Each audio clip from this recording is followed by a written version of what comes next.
Hello viewers, this is Aditya Malila, immigration law expert, advocate in profession. అలాగే మీకు EB5 visa expert, green card specialist. So మనం immigration loss గురించి మాట్లాడుకున్నాం, US immigration loss గురించి. Already మనం చాలా immigrant visas, non immigrant visas గురించి మాట్లాడుకుంటున్నాం.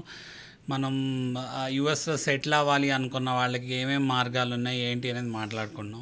సో ఇవాళ మనం ఎల్ కేటగిరీ వర్క్ వీసా గురించి రైటప్ ఫామ్లో ఏముంది, ఏం చెప్తుంది అనేది మనం మాట్లాడదాం. ఆల్రెడీ నేను ఏంటంటే ఎల్ వీసా మీద మనం డిఫరెంట్ అదర్ వీడియోస్ కూడా చేయడం జరిగింది. As well as L visa like O visa కూడా ఉంది, ఎక్స్ట్రాడినరీ ఎబిలిటీకి రిలేటెడ్. మోరోవర్ ఏంటంటే EB5 వీసా గురించి మాట్లాడుకోవడం జరిగింది. సరే, ఇప్పుడు రైటప్ ఫామ్లో అసలు ఎల్ వీసా గురించి మనకి ఏముంది, ఏం చెప్తుంది, ఎల్ వీసా అంటే ఏంటి అనేది టెక్నికల్గా, లీగల్గా, స్పెసిఫికల్గా చూద్దాం మనం. So L visa is a non immigrant visa that allows multinational companies to transfer qualified employees from the foreign offices to work temporarily in the US, specifically for executive, managerial and specialized knowledge roles. So మన L category వీసాలో ఎవరన్నా qualify అవ్వాలి అంటే డెఫినెట్గా వాళ్ళు executive రోలో, managerial రోలో, లేకపోతే specialised knowledge ఉన్నవాళ్ళు అయి ఉండాలి. అలాగే వాళ్ళు ఇక్కడ ఏదైతే కంపెనీ ఉందో వాళ్ళకి, ఆ కంపెనీ వాళ్ళని యూఎస్కి ట్రాన్స్ఫర్ చేయగలగాలి. అయితే ఆ కంపెనీ ఎలాంటి కంపెనీ అయి ఉండాలి అనేది, అది మల్టీనేషనల్ కంపెనీ అయి ఉండాలి. సో ఆ కంపెనీ పరంగా వాళ్ళ బ్రాంచెస్ కానివ్వండి, లేకపోతే వాళ్ళకి ఏదైనా టైఅప్స్ బేస్ చేసుకొని ఎలా ట్రాన్స్ఫర్ చేయొచ్చు అనేది మనం చూద్దాం. So what is an L1 visa? So it's an intra-company transfer.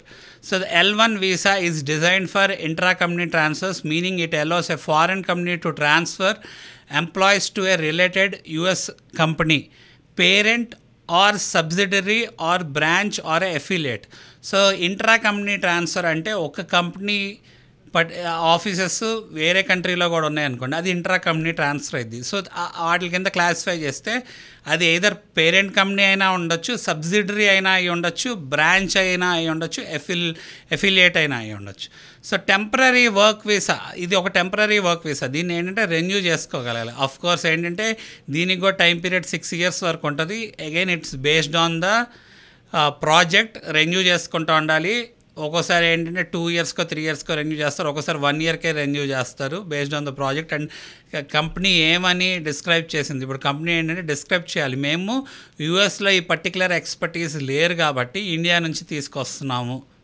ఎందుకంటే ఏదైతే యూఎస్లో వాళ్ళ కంపెనీ వర్క్ అవుతుందో మాకు ఇక్కడ దొరకలేదు. సో మాకు ఆల్రెడీ ఇండియాలో కంపెనీలో ఈ పర్టికులర్ ఫీల్డ్లో ఎక్స్పర్టీస్ ఉన్నారు కాబట్టి ఈ ప్రాజెక్ట్ కోసం మేము తెచ్చుకున్నాం వెళ్ళి. So it is a temporary work visa, meaning it allows individuals to live and work in United States for a specified period. So specified పీరియడ్కి మీరు వర్క్ చేయొచ్చు, అక్కడ యూఎస్లో ఉండొచ్చు అనేది చెప్తుంది.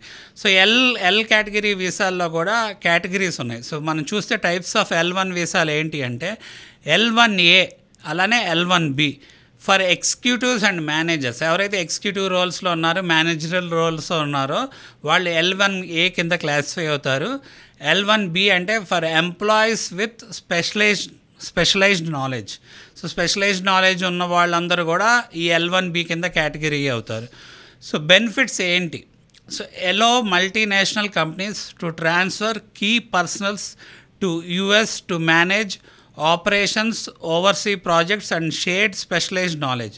సో మనకి కంపెనీస్లో వర్క్ ఏముంటుంది అని మనం చూస్తే ట్రాన్స్ఫర్ ఎందుకు అవుతుంది, ఎందుకు చేస్తున్నారు అనేది మనం మాట్లాడుకుంటే, ఈ మేనేజర్స్ ఏవైతే మేనేజరియల్ ఆపరేషన్స్ ఉన్నాయో వాటి పరంగా కానివ్వండి, లేకపోతే ప్రాజెక్ట్ ఒక ఓవర్సీస్లో ప్రాజెక్ట్స్ ఏవైతే జరుగుతున్నాయో వాటికి రిలేటెడ్ అవనండి, లేకపోతే to share their specialised knowledge. ఏదైతే స్పెషలైజ్డ్ నాలెడ్జ్ ఉందో అది షేర్ చేసి నాలెడ్జ్ ట్రాన్స్ఫర్ అంటారు కదా, మనకి KT అంటారు ఎక్కువ ఈ కార్పొరేట్స్లో.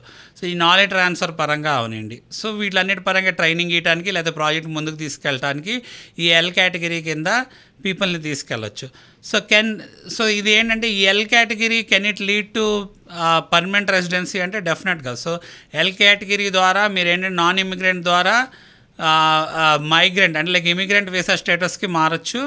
మనం దాని గురించి కూడా ప్రీవియస్ వీడియోస్లో డిస్కస్ చేయడం జరిగింది. మీరు EB1 కేటగిరీ కింద లైక్ EB1లో కూడా EB1A 1B 1C ఉంటుంది.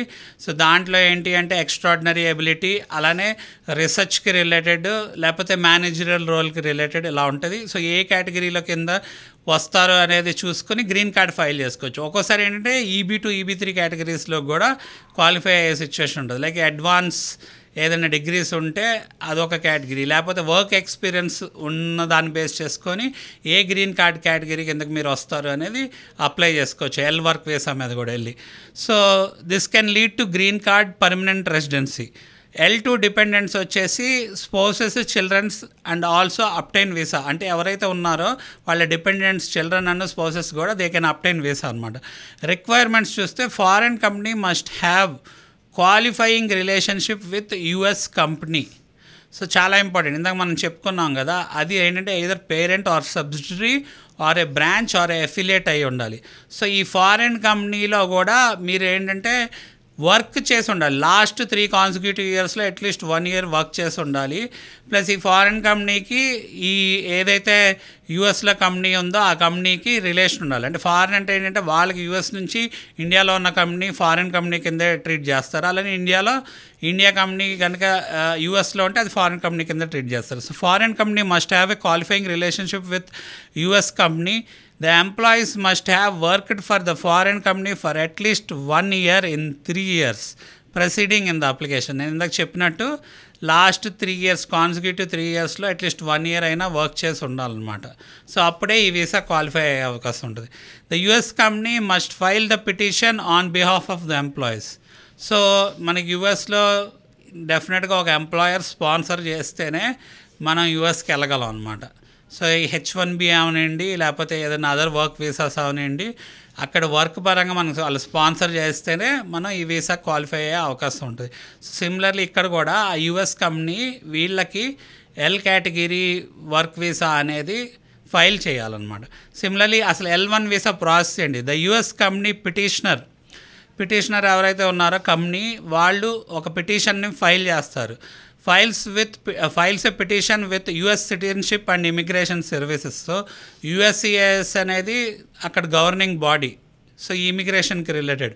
సో ఈ ఇమిగ్రేషన్ రిలేటెడ్ USCISకి వాళ్ళు ఒక అప్లికేషన్ పెట్టుకోవడం జరిగింది. మాకు నెసెసిటీ ఉంది, మేమేంటంటే intra company ట్రాన్స్ఫర్గా executive role R manager రోల్లో పొలానాన్ని తెచ్చుకుంటున్నాము. సో ఈ అప్లికేషన్ మీరు అప్రూవ్ చేయండి అని పెడతాం జరిగింది.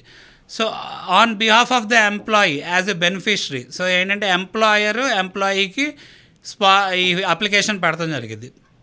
The USCIS will review the petition and supporting document. So supporting documents ఏవైతే ఉన్నాయో నిజంగా రిక్వైర్మెంట్ ఉందా, అలానే వీళ్ళ సపోర్టింగ్ డాక్యుమెంట్స్ ఏంటి, వీళ్ళ ఎక్స్పీరియన్స్ ఏంటి, అలానే ఈ కంపెనీ యొక్క ప్రొఫైల్ ఏంటి, ఇవన్నీ కూడా వ్యాలిడేట్ చేసి దాన్ని రివ్యూ చేసి ఆ అప్లికేషన్ని అప్రూవ్ చేయాలా లేదా, లేకపోతే దానికైనా సపోర్టింగ్ డాక్యుమెంట్స్ కావాలా, అడిషనల్ డాక్యుమెంట్స్ కావాలని స్క్రూటినీ చేసి అప్రూవ్ చేయడం జరిగింది. If approved, the employees can then apply for an L1 visa at the US embassy or consulate.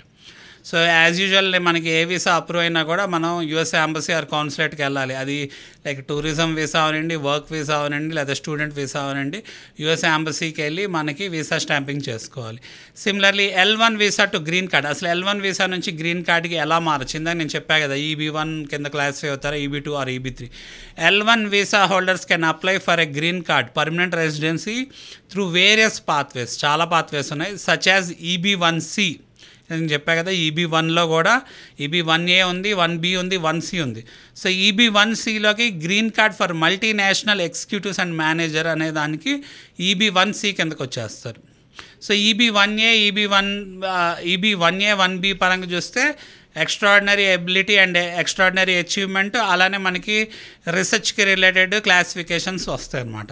So EB2 or EB3 green cards for professionals and skilled workers. ఒకవేళ మీరు professional and skilled worker category కింద qualify అయితే L category వీసాలో EB2 or EB3 category కింద చేసుకోవచ్చు. But ఇప్పుడు మనకి waiting list చూసుకుంటే కంపేర్ EB1 కేటగిరీకి తక్కువ ఉంది కాబట్టి 2022 ప్రయారిటీ లిస్ట్ ఉంది కాబట్టి దాని కింద మీ ప్రొఫైల్ పోర్ట్ఫోలియో వచ్చేటట్టు మీరు చూసుకొని క్లాసిఫై చేసుకుంటే మీకు అడ్వాంటేజ్ అయింది.